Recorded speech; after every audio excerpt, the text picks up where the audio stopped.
Hello hi అందరు ఎలా ఉన్నారు బాగున్నారండి. మా ఇల్లు చూసారా ఎట్లుందో.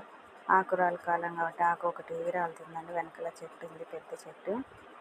పెళ్ళికండి అనుకోకుండా రెడీ అయ్యాము. గబగబా రెడీ కావాల్సి వచ్చింది.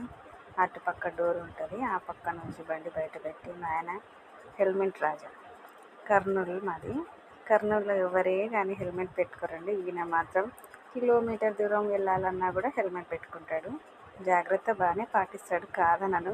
కానీ బండి డొక్కు డొక్కు అయిపోయిందండి మాది బండి. కొంచెము నాకు భయం వేస్తుంది బండి మీద వెళ్ళాలన్నప్పుడు. బండి చేయించుకోమంటే చేయించుకోడు. చాలామంది అలాగే ఉన్నారులేండి, ఇంట్లో ఆడవాళ్ళ మాట వినరు. మీ ఇంట్లో కూడా అలాగే ఉన్నారు చాలామంది కదండి. మా ఆయన మాత్రం నా మాట ఒక్కటి కూడా వినడండి.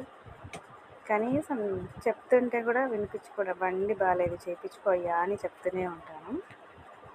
అది కాకపోతే దారిలో వెళ్తుంటే అండి విచిత్రము, ఇది భలే ఏదో అసలు ఒక అనకొండ పాములాగా లేదంటే ఒక ఏరోప్లేన్ లాగా అనిపించిందండి. భలే బాగుంది. దాన్ని నాకు ఆపు, నేను పూర్తి వీడియో తీసుకుంటా అంటే కూడా ఆపలేదండి.